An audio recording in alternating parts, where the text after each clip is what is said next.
brightest days, from the darkest nights, from the sunny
Howdy. That's the wrong screen. What's going on here? There we go. Howdy. Once again, welcome to the All Hat No Kettle Daily News Rodeo. I forgot my hat.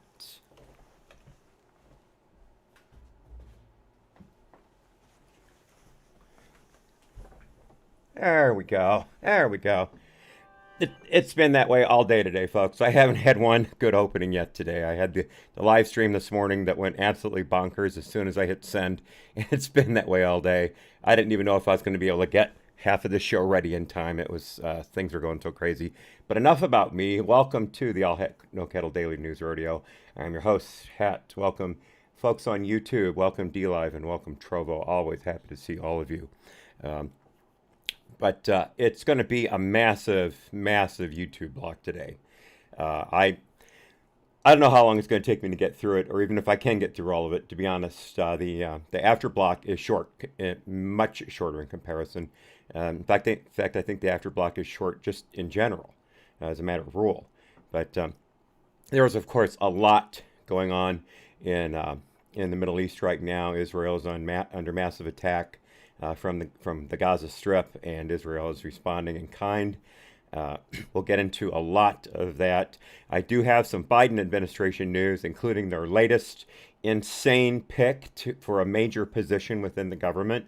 This one may be the worst yet. I don't know. We'll have to see. And then the after block, I've got a bunch of law and order stuff, including some recent and brand new attacks against Asian Americans across the country. Video from Plano, Texas, regarding a Black Lives Matter riot, as far as I'm concerned, that happened the other day, and what the cops did in regards to how they handled it. And the Texas Attorney General is not pleased. We will go on about that. And I have some really horrific news from the border regarding 5, I believe, young children, including an 11-month-old baby, who were left stranded near the river on a Texas ranch in South Texas recently, and were only found through the grace of God by the ranchers. I have an actual CBP report about that, plus a Facebook post from the wife of the rancher with a picture of the 11th-month-old. It is absolutely heart-rending. But as always, we get into the rodeo by starting with Babylon Bee. And I have here the bookend on the left from their politics section.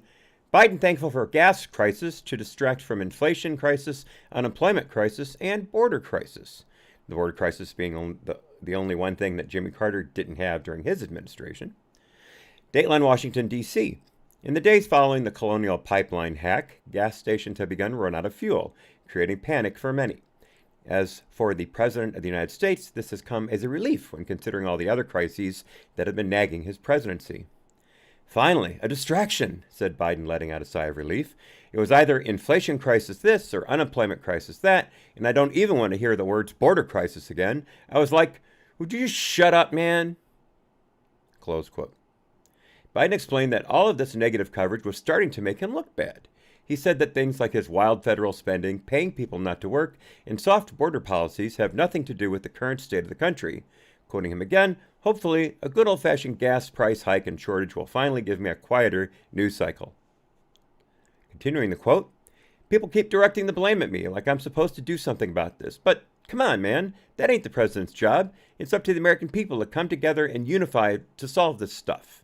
Biden continued, and anyway, everyone should just pony up and drive a Tesla. Get with the times and save the planet, Jack. It's common sense. Close quote.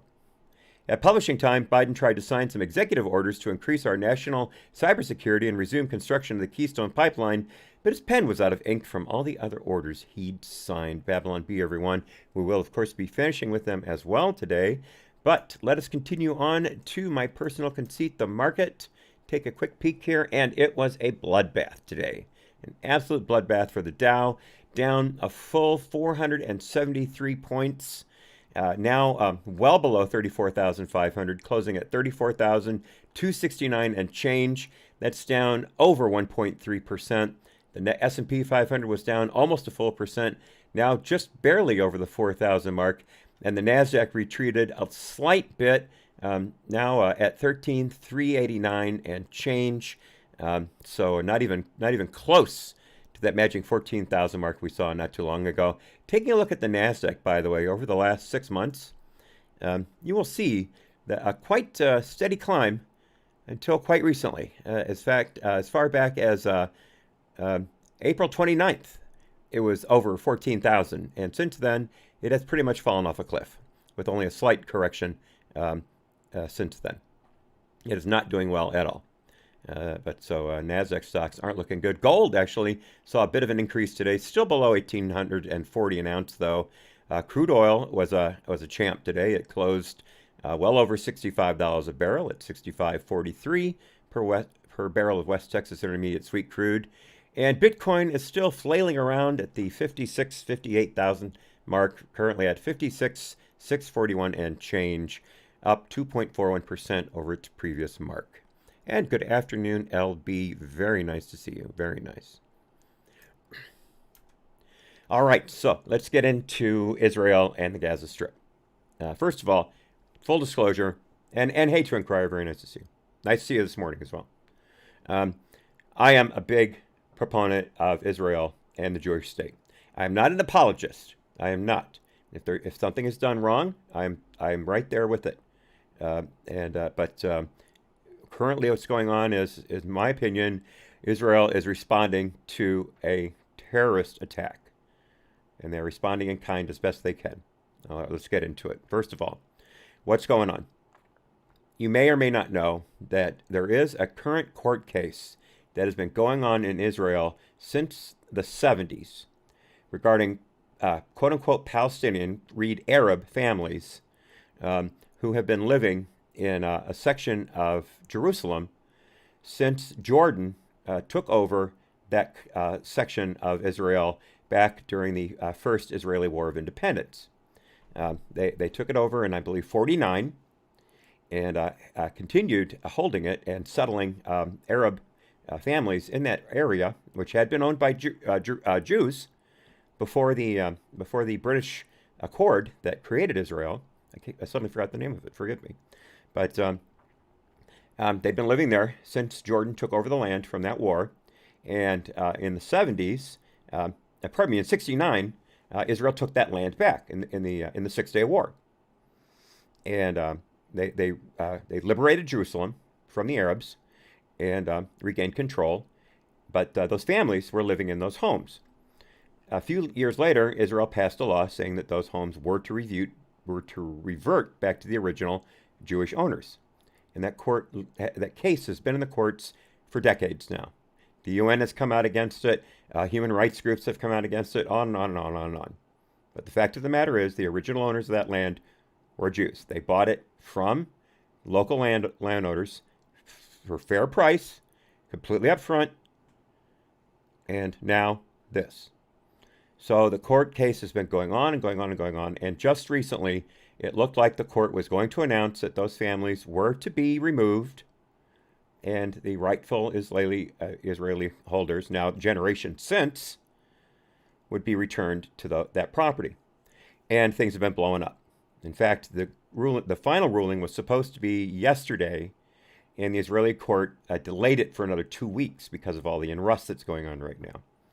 All right, so that gives you a background as to what's going on. So things have been absolutely erupting over the past week. And let's just get into it as much as I can in a brief period of time. So first of all, back on May 2nd, there was a drive-by shooting on the West Bank, Israeli-occupied West Bank, where some Arabs, opened up on some Israelis who were standing on a street corner. One of them ultimately died. 2 more were injured. And the Israeli military and Shin Bet security said they have arrested a Palestinian suspect. They said their words in connection with that drive-by shooting. It took them 3 days to track them down, but they ultimately did. And now, as I understand it, they're under arrest. So that was the first big kickoff. No, I'm sorry. I thought I had that story. Hang on just a second. No, I don't have it. There was also an attack at an Israeli military base. A couple Arabs came up shooting at the guard post, as I understand it. I apologize for not having the story. I thought I did. Some of this stuff is very difficult to come by the way. Very difficult to come by. But they started shooting at a guard post at the Israeli military base, and the Israelis opened fire again, the IDF, the Israeli Defense Force, and at least one of them was killed, a 16-year-old, believe it or not.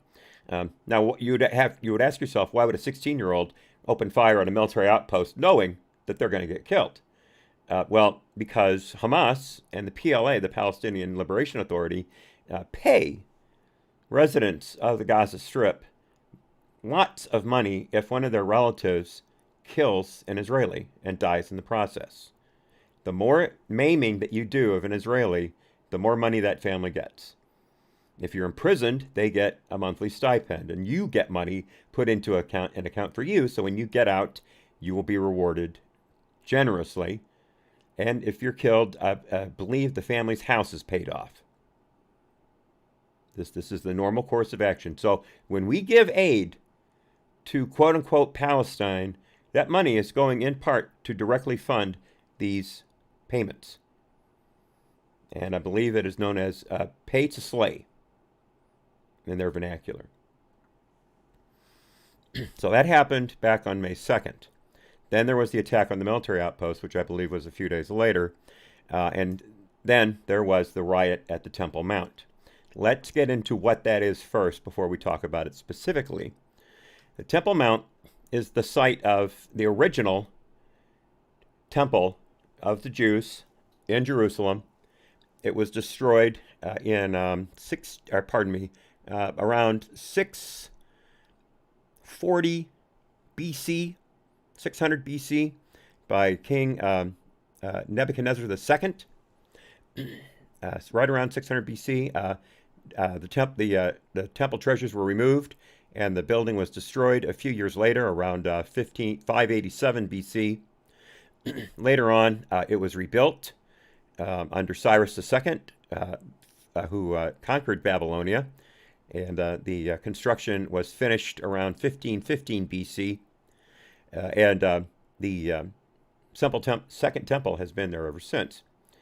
Well, in the 600s AD, after the rise of Islam, that area was overrun by Arabs, and they overtook the temple and called it Al-Aqsa or Al-Aqsa. I always get that confused. Or the Temple Dome, and that is their most holy religious site, aside from the house of Muhammad that is in Saudi Arabia, the Hajj, and they've been fighting over it ever since. When Israel lost Jerusalem to Jordan in the Israeli War of Independence, the Arabs took over Temple Mount, and then there was a peace deal where they shared Jerusalem, and they were supposedly supposed to share Temple Mount in equal marks. But the Arabs only allow Jews access to it very specific times of the year. Otherwise, it's fully under Arab control. And if an Israeli citizen walks up to it any times they're not allowed, they will be attacked by angry mobs. They will be attacked, period.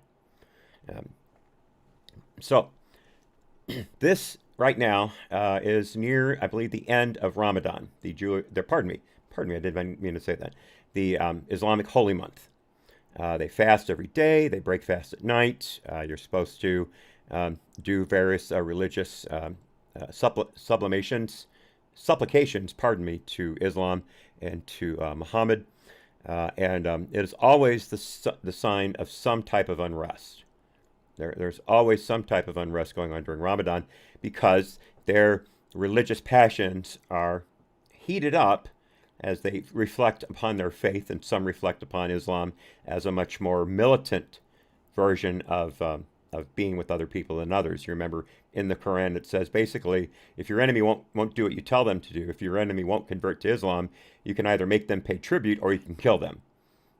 That's in the Quran, right, in a nutshell. And so that kind of feeling comes out among the more militant Islamists, not necessarily Muslims, but Islamists.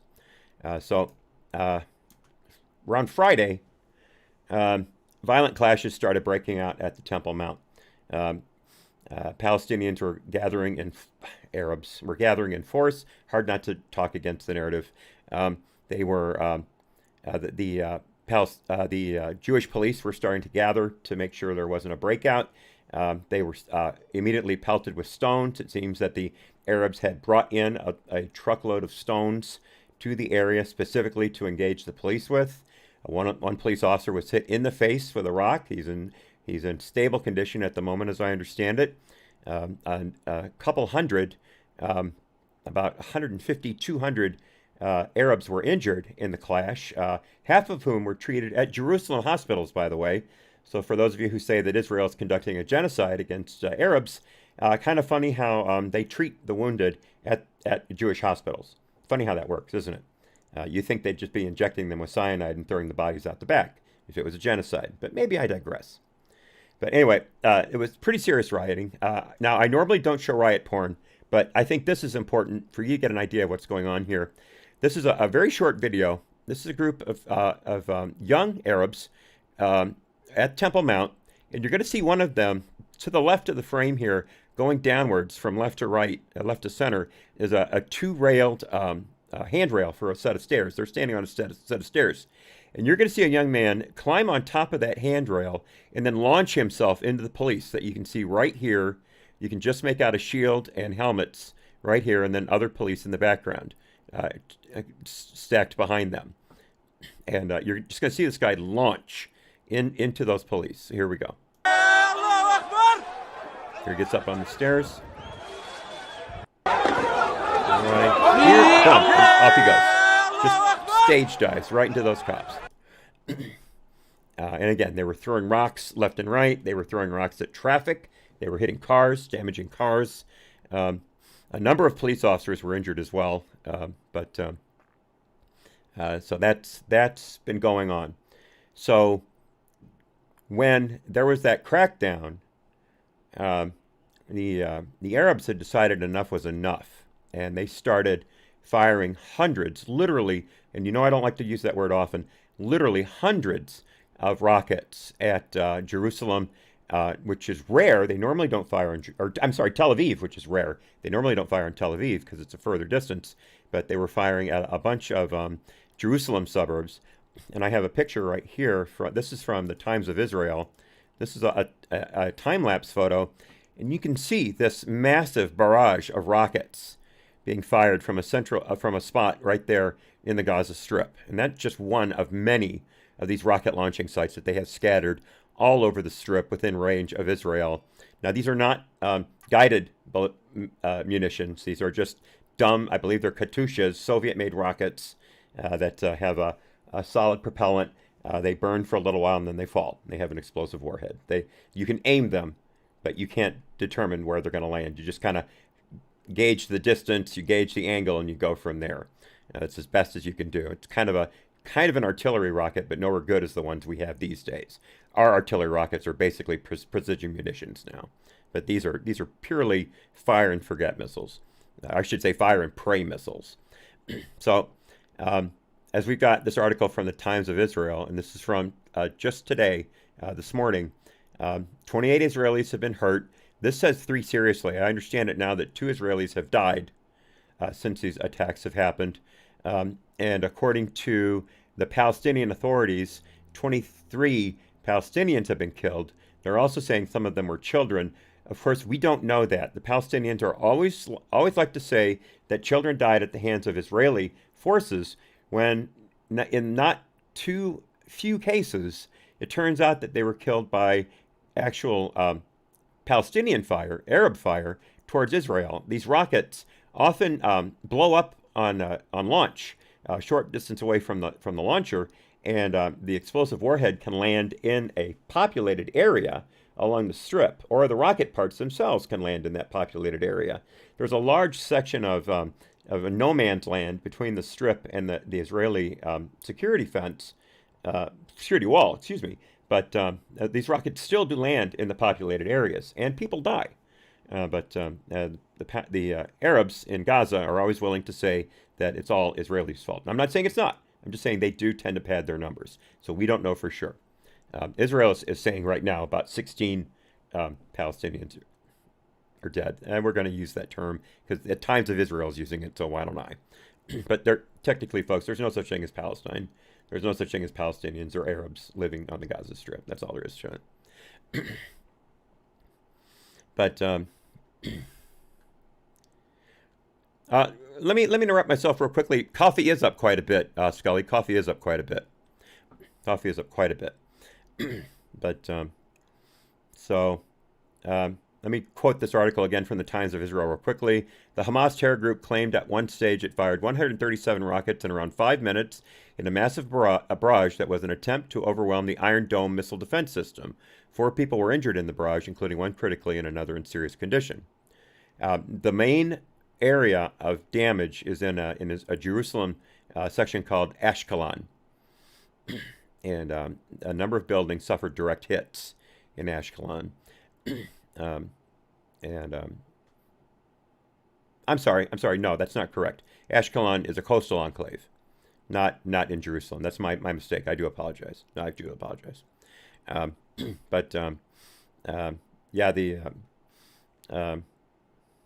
Wait a minute. Again, folks, I had a very, very rough day today. I can't go into all of it. Let me get this right on Ashkelon. I don't want to keep screwing up. All right, let's look it up right now. Ashkelon, Israel. All right, 31 miles south of Tel Aviv. All right, and 31 miles north of the border. All right, okay, good. Okay, it is in fact a coastal enclave. All right, good. I apologize for interrupting like that. But again, I want to get these things right. So the current operation that Israel is launching against the Strip is called Operation Guardian of the Walls. That's what it has defined this current mission. But so first, let's get into what the Iron Dome is. The Iron Dome is Israel's version of the Patriot anti-missile surface-to-air anti-missile system.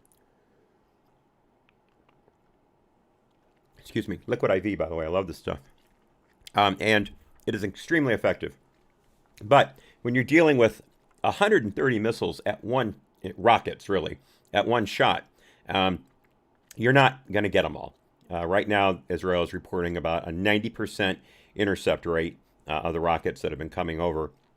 And here, this is video of the Iron Dome working. You're going to see the trails, the smoke trails, and the exhaust plumes of the rockets as they're coming out of Gaza, and then you'll see puffs, and that's the Iron Dome missiles intercepting the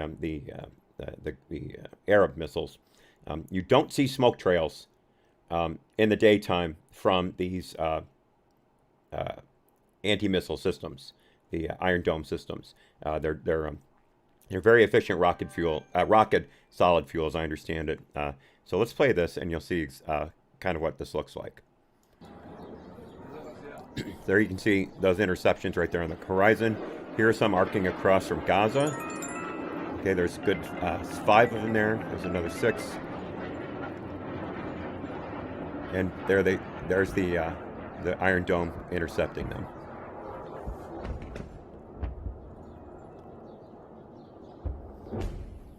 There you can see puffs from earlier intercepts.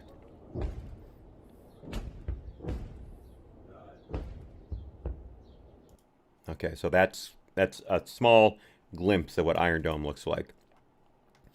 So as I said, 2 buildings were directly hit in Ashkelon. I hope I'm pronouncing that at least somewhat right. You can see here on the left, this building was hit right on the roof. Great deal of roof damage there.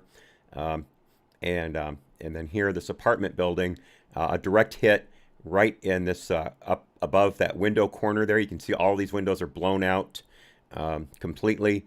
Lots of damage and some serious injuries inside, as I understand it.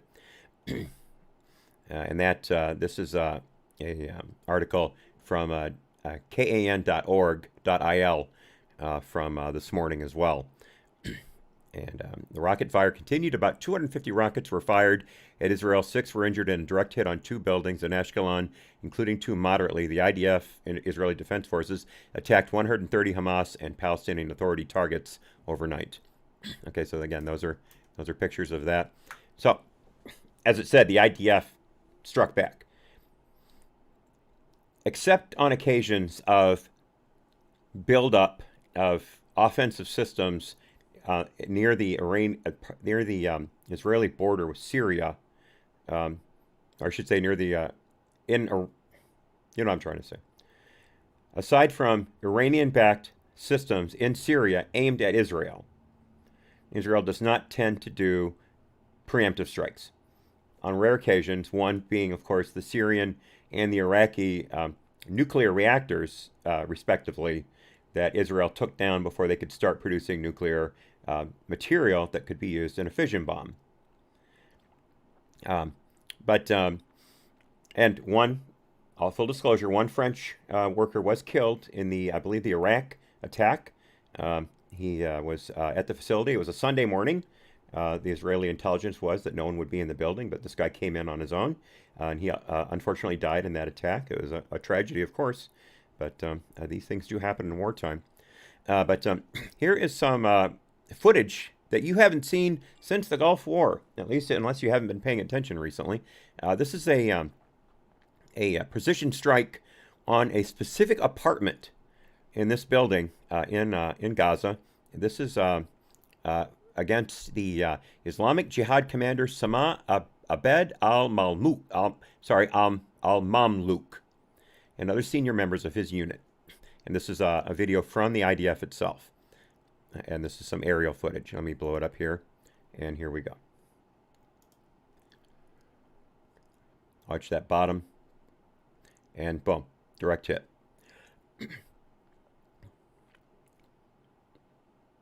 Okay, so there's that. Continuing. Now, this is a video from Palestinian Islamic Jihad. It was tweeted out by Joe Trusman, and Joe is a research analyst at the FDD Long War Journal, and he's been focusing on militant groups in Gaza and the Middle East for some time. You can follow him at FDD or at Long War Journal. And this is a tweet from Joe. I skipped the logo at the beginning, the Islamic Jihad logo, and this is a video of one of their hidden missile sites, or rocket sites, pardon me, coming to life. They set these up and bury them underground, normally near heavily populated areas, as long as they have a clear field of fire. So they will put these there, so if Israel does find them and strike them, the Arabs can complain that Israel is striking populated areas and deliberately targeting civilians. Israel has known for a very long time that Hamas headquarters is at the bottom of a hospital.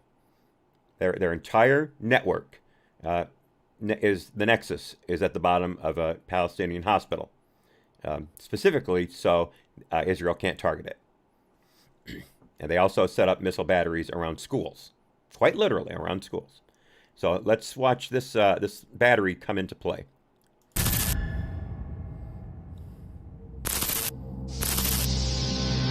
can see they've dug it up. All the earth has been removed around it. 3 Katyusha rockets. It's even camouflaged, just in case. Ready to fire. And this is what it looks like from the ground when one of them fires.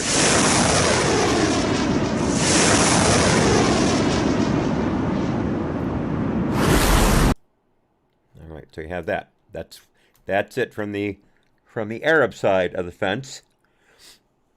This is another video of a barrage of rockets being intercepted by Iron Dome. And I turned the video down quite a bit due to the very loud air raid warnings. Here you can see a huge salvo of rockets. It's a good 7 or 8 rockets.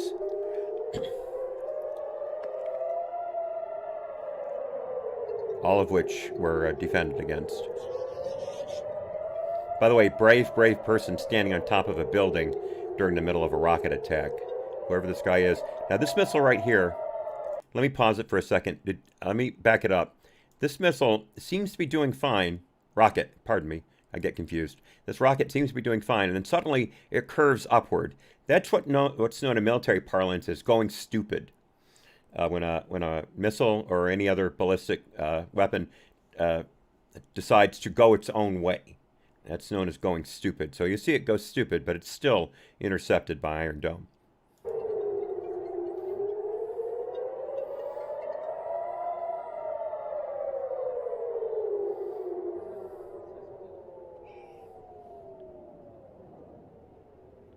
And then the sirens die off.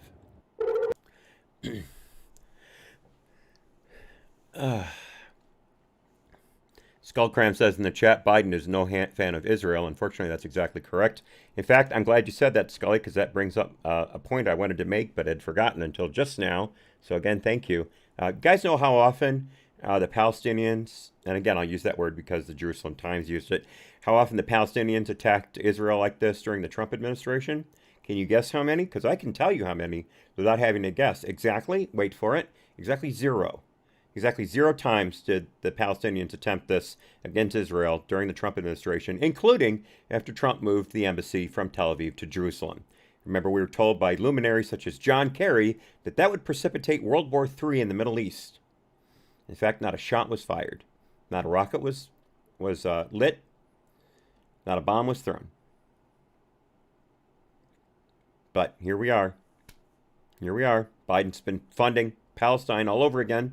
You guys saw I did the video like, 2 months ago that the Biden administration had released hundreds of millions of dollars back to the PLA. And, gee, look what happened. Suddenly all these rockets are flying at Israel. On cue. So again, here's some pictures from Ashkelon. You saw that there. Vehicles on fire. This is inside Ashkelon again, one of the houses that was directly hit. You can see just a massive amount of damage. All of these places, by the way, have air raid shelters that you're specifically taught how to run to whenever you hear the siren. You drop everything and you run. I had footage, but I had to drop it, of a CNN reporter on the ground in Ashkelon who was doing a stand-up, and the siren went off, and she just bolted for the shelter. And by the way, the shelter looked like it had been hit before. Some of the windows were blackened. So it looked like it might have taken a rocket once or twice before. And they just ran. And you can see from the video, you look for it, you'll find it, that she was not all that far away from that door. She was about 20 seconds away from that door. So she knew what she was doing. She knew what she was doing. But a number of people have not only been injured in the rocket attacks from articles I've read, but some people have been injured just running to these air raid shelters, and a handful of people have been injured doing that, and a number of other people had to be treated for panic attacks while they were closed in these structures, awaiting the rocket all clear. So here's another picture of a house in Ashkelon being hit by a rocket. And this is a picture of an iron dome system right there. You can see that's a multiple tube launcher. I think that's 20 tubes altogether, 4 racks of 5 each. And I do not know at all how many systems they have, and I bet it's probably a state-held secret. And here you have a picture of a fire set in a field outside of Ashkelon. What the Palestinians will do, and again, I'm using the word the Israeli Times use, otherwise I would just say Arab. But they will take balloons filled with incendiaries and float them over the wall, and they'll descend into these fields and set them alight. And for a number of years, Israel is actually coming close to having food shortages because of all the fires that were being created in these fields. Israel isn't noted for having loads and loads and loads of arable land. You know, I mean, it is in the desert. So farmland comes at a dear price. But it is also the Arabs will send over toys filled with explosives. And I hope children will come up on them and pick them up. I'm not kidding you. I'm not kidding you. They will do that. They will booby trap teddy bears and things like that, and hope kids will pick them up.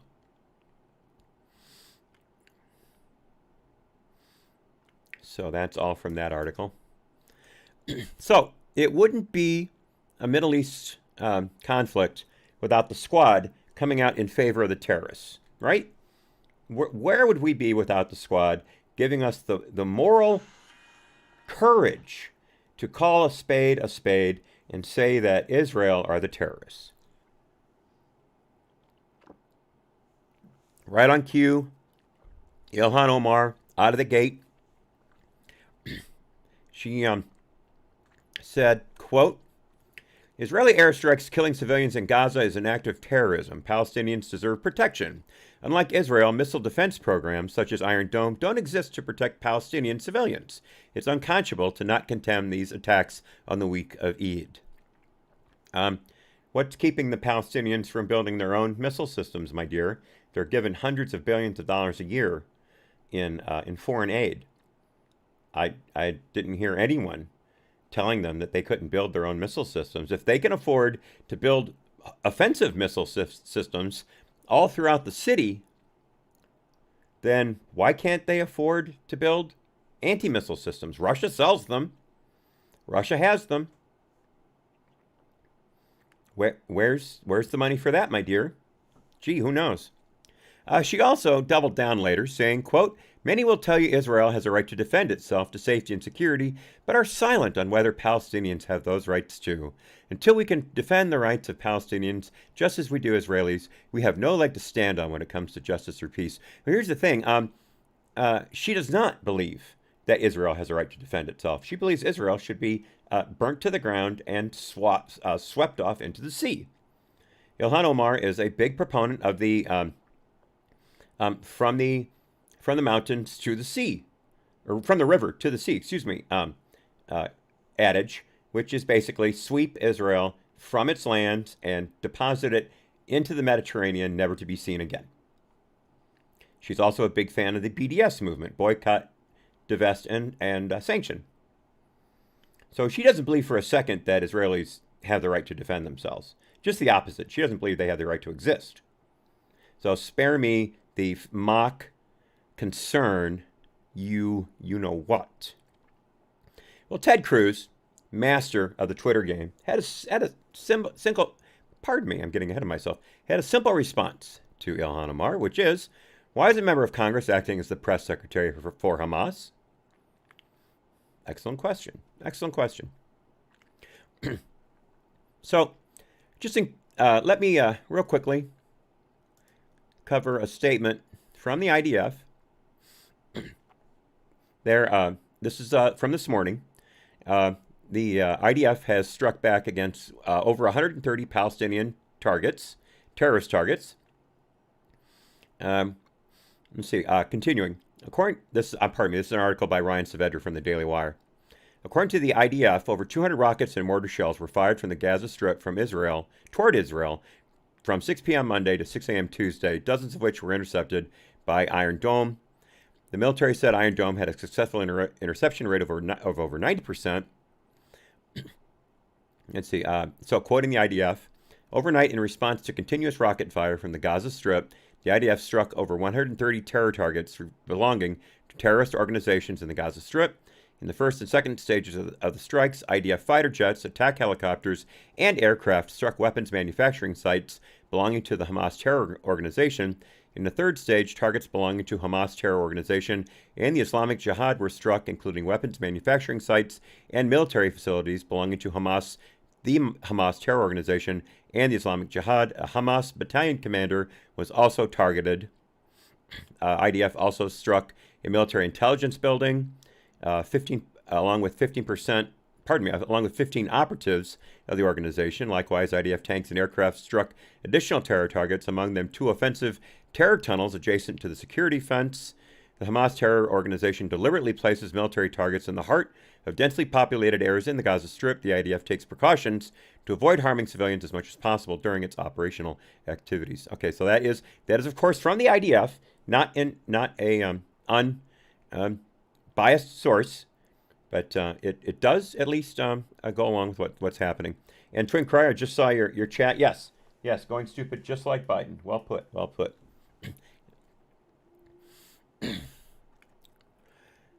Okay, moving right along. So,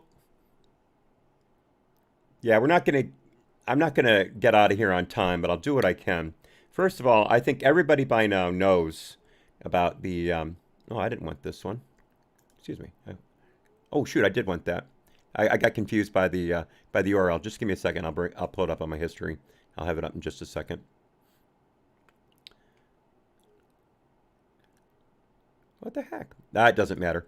That original article was from the New York Times. I thought I had archived it. That's why I closed it, because that was actually a live New York Times URL. So I thought I had gotten 2 of them in there by mistake. But that was a New York Times article about the attack on the Colonial Pipeline.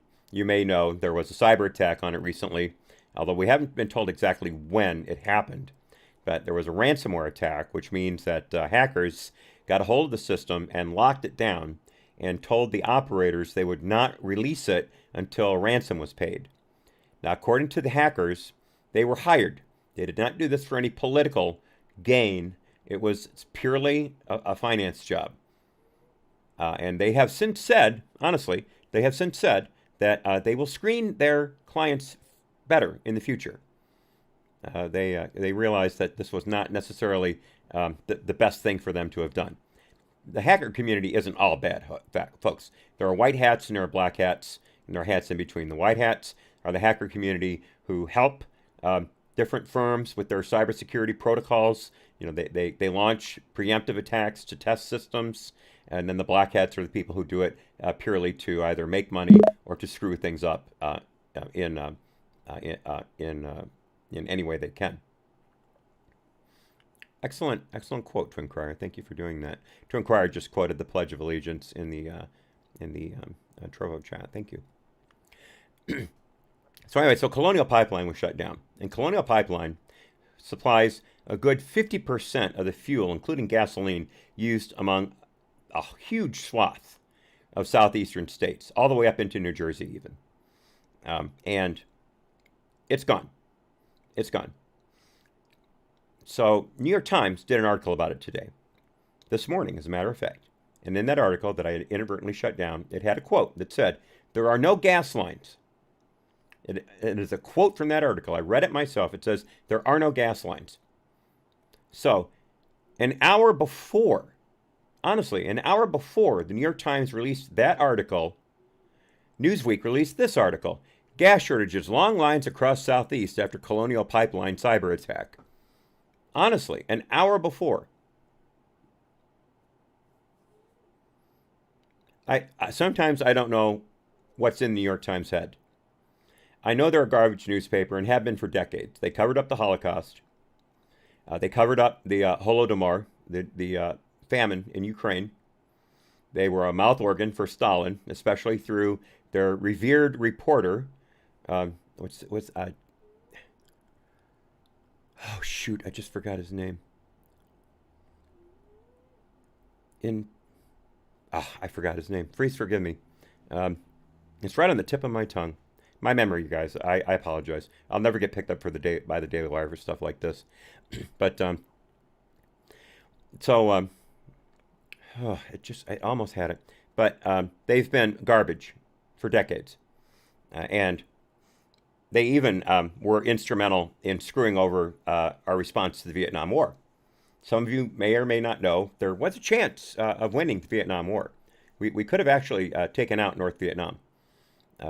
The Chinese were not going to come in because the Chinese and Vietnamese have been fighting for eons. The Chinese and Vietnamese were never friends.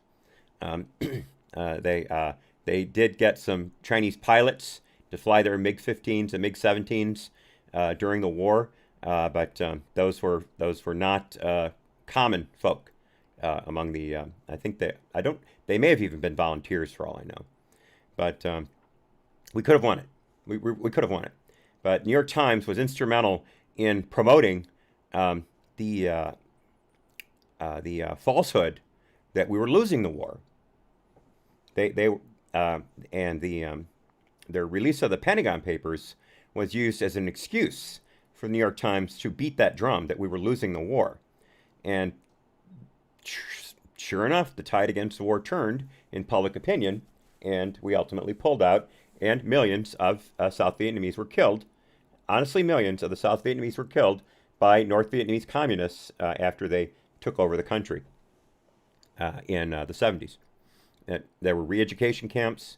There were huge slaughters of people for having been either connected to the South Vietnamese government, or being South Vietnamese, quote unquote, intellectuals, lawyers, teachers, professors, doctors, things like that. It was a complete and utter purge of all things cultural in South Vietnam.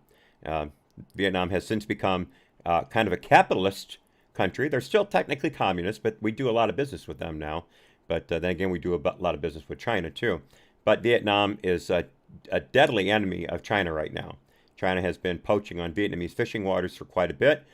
They have been attacking and sometimes killing Vietnamese fishermen with Chinese naval vessels.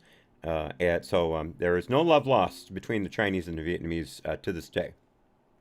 But yeah, New York Times says there are no gas lines, and Newsweek says gas lines.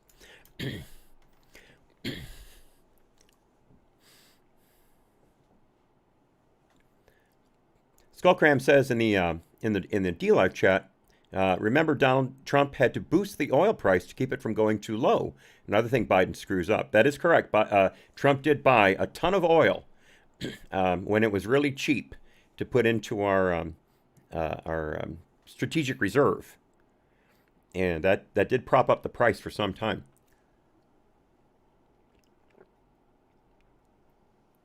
We were also supporting the oil companies to a certain extent. Oh, and I'm glad you said that, because that reminded me of another thing I wanted to say. Gas prices. Last year, before the pandemic hit, gas prices here got down to close to $1.80 a gallon, and that's rounding up.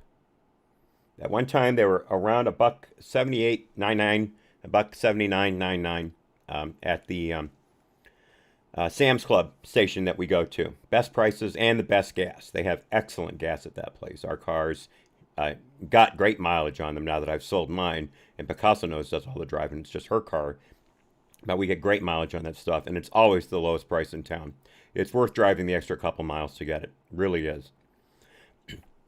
But yesterday, when we left here to go to my procedure, actually turned out to be procedures at the hospital on the west side of town, which went perfectly, by the way. Absolutely no complications whatsoever. Clean bill of health.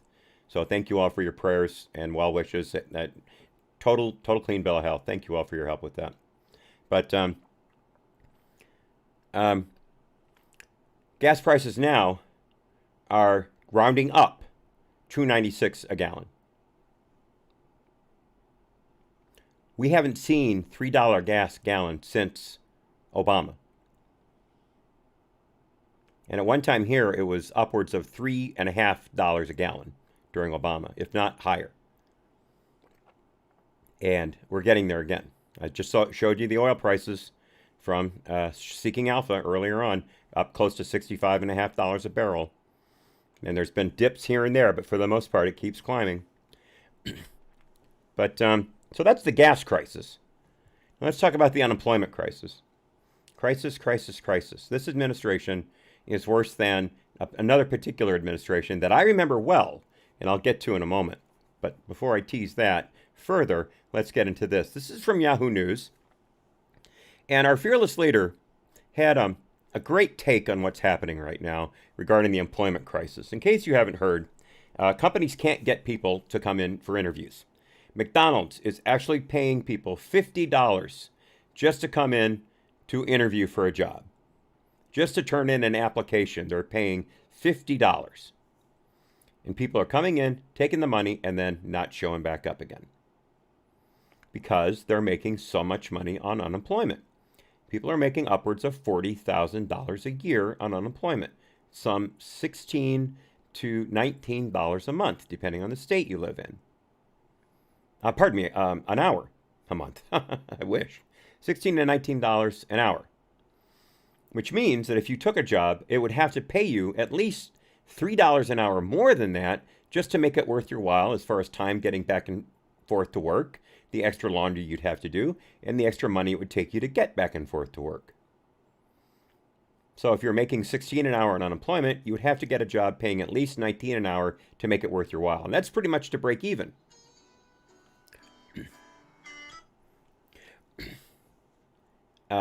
So companies can't get anyone to come in. There are restaurants that are only open a few days a week because they don't have enough staff to run a full weekly schedule.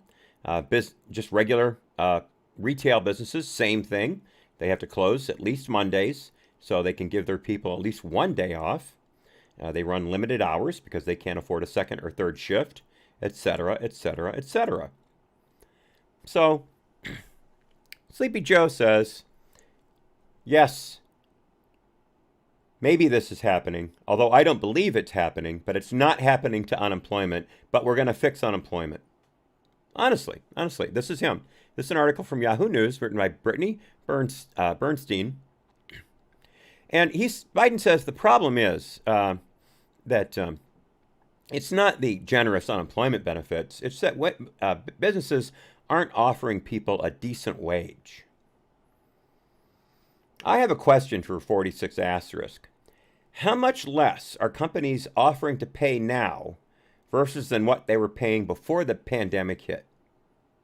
Because the answer to that is not any less. No companies have cut their wages offered since the pandemic hit. If anything, some have raised them in an effort to get people to come in, and people are still staying away in droves. So F you Biden on that one. He did say, however, that the administration would take action to push would-be workers to accept jobs instead of staying home.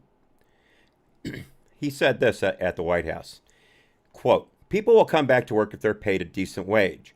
My expectation is that as our economy comes back, these companies will provide fair wages and safe work environments, and if they do, they'll find plenty of workers." So again, it's the company's fault for not offering a lot more money than they did under Trump, for not offering safer working conditions than they did under Trump. So again, the vaccines aren't working, according to Joe Biden. If the vaccines were working, then people would be safe to go to work. Everyone in this country over the age of 16 and over, I should say right now, is eligible to get a vaccine. Everyone. If you don't need it, if you don't want it, you don't have to get it. And if you feel that, then you should feel pretty comfortable going out into the countryside and get a job. If you don't, then you're not part of the workforce anyway. Biden did continue to say, though, "We're going to make it clear that anyone collecting unemployment who is offered a suitable job must take the job or lose their unemployment benefits."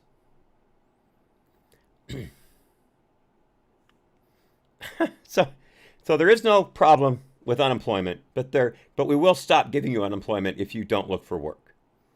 But that it's the fault of the businesses for not offering more money than they did under Trump, when we were basically at more than full employment. Unemployment was at 3.5% under Trump, and I believe full employment is around 3.8 to 4%. But again, it's everyone else's fault but Joe's. So a few states, are getting in on the if you don't look for work, you're not getting unemployment. Florida just said that recently.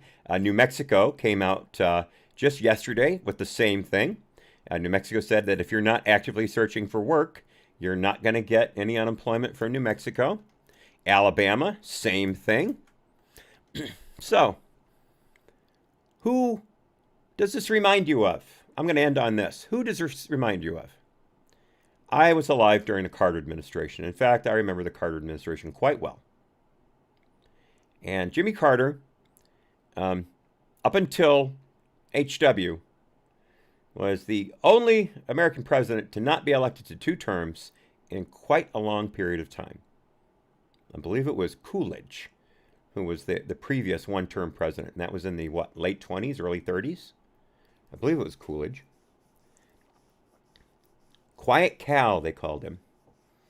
In fact, if I'm not mistaken, someone walked up to Calvin Coolidge and said, "I bet you I can get you to say 3 words." And Coolidge said, "You lose." I would have loved to have been alive during his administration. That would have been cool. But Carter is infamous for something that is known as the malaise speech. Carter took office when there was such a thing called stagflation. That was rising inflation rates and stagnant to growing unemployment. So the company was stagnating and it was inflating. So stagflation. So Carter said this in a way to boost American spirits during this hard time. Quote, "The threat is nearly invisible in ordinary ways. It is a crisis of confidence. It is a crisis that strikes at the very heart and soul and spirit of our national will. We can see this crisis in the growing doubt about the meaning of our own lives and the loss of a unity of purpose for our nation." That was Carter trying to buck up the American people by blaming it on the American people's spirits. And so here we have our president, currently, honk honk, saying that it's the fault of the American people because they're not throwing money away in order to completely ruin their profit margins to attract people who are being paid more money than God just to sit there at home and play Nintendo. Of course, I prefer PC games, PC Master Race, but that's just me. Lizard Bites makes the excellent point in the chat. Another anti-Israel president. Yes, Carter was very anti-Israel. Very good. Very good, LB. All right, I promised a little extra for YouTube today, and I am going to deliver. I did want to get to this no matter what. I have been picking and choosing which Biden appointees to cover because they're all crap. But some are crap and some are dangerous crap. And this particular one that I'm about to talk about, Susan Hennessy, is dangerous insanity crap. Susan Hennessy, in case you don't know, was just yesterday appointed as the DOJ's new general counsel. And she had a pretty active Twitter account. And it was chock-a-block of every Russiagate conspiracy theory you could find. She would constantly tweet out, this is the turning point. This is when they're going to get Trump. This is concrete evidence that Trump did this, Trump did that. There wasn't a single Russiagate hoax she found that she didn't love. And quoting this article here by Ash Show from the Daily Wire, Glenn Greenwald called Susan Hennessy, quote, one of the most deranged Russiagate conspiracists of the last 4 years. And that's Glenn Greenwald. Not exactly a friend to the right, folks. By the way, I have the ultimate respect for Glenn Greenwald. I subscribe to his Substack channel. I think Glenn Greenwald is one of the great journalists of our time. I don't agree with his politics for the most part, but that doesn't stop me from appreciating his insight and his eloquence. So, but he's right. Susan Hennessy is an absolute nut job. She blamed the U.S. for Iran shooting down that Ukrainian passenger jet back in 2020. She said it was a crossfire that caused the jet to go down. When we know for a fact, as Iran has said, that it was the Iranian air defense system that shot down the jet with a Russian-made surface-to-air system. We know that. The Iranians have confessed to it after covering it up for 3 days. She also said that she had been proven correct when by Mueller.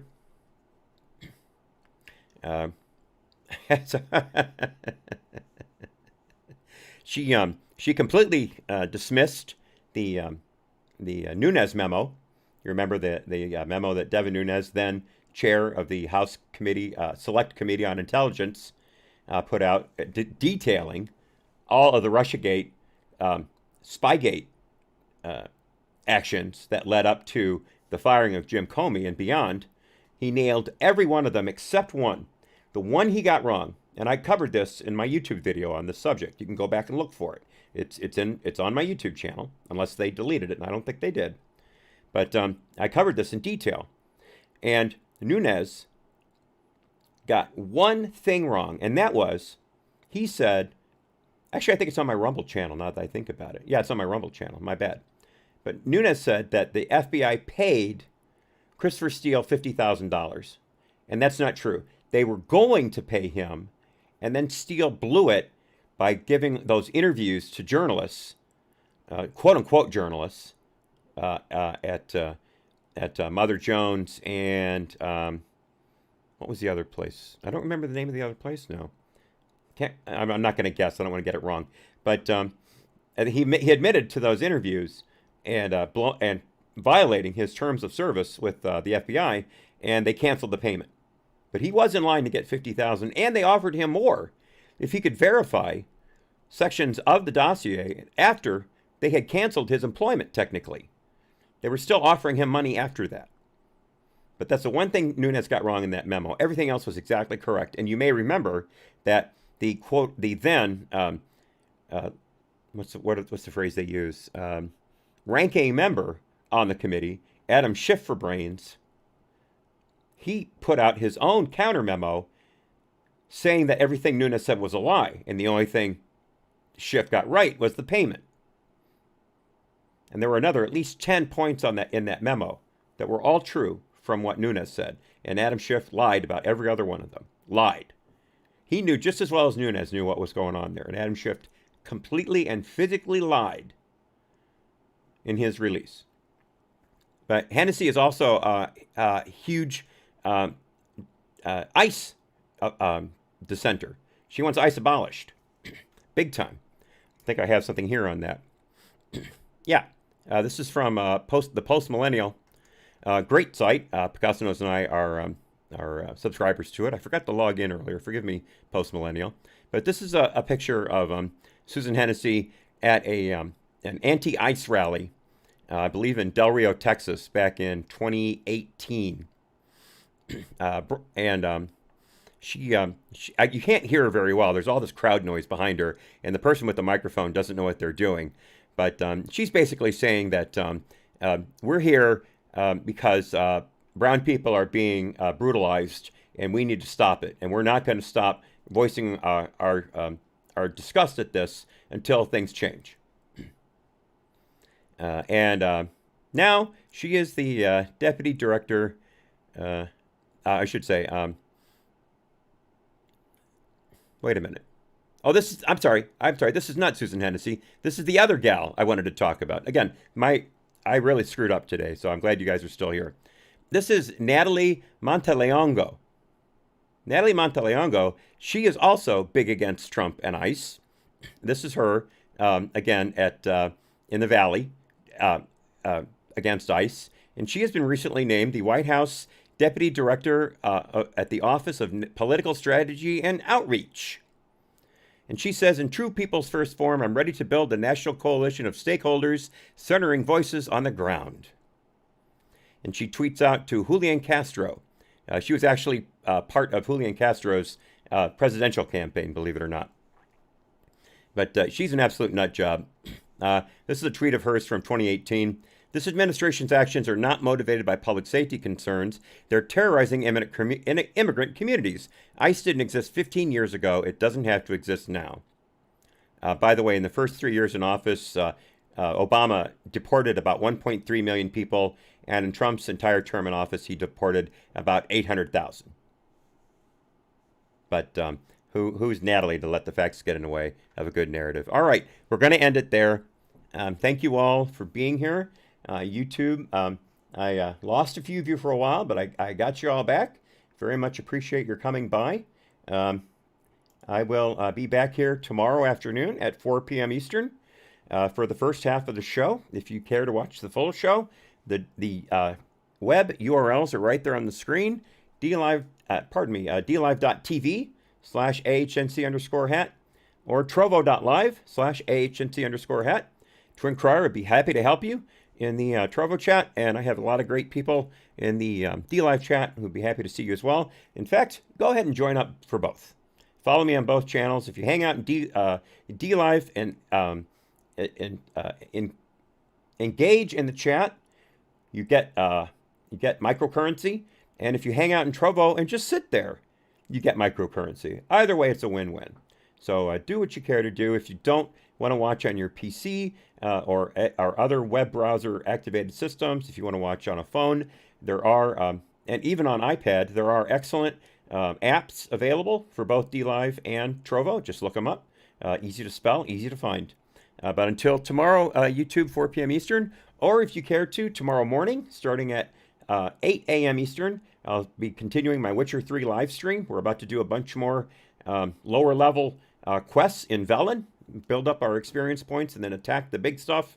But either way, I will see you when I see you. So, bye-bye, y'all. Bye-bye. And we are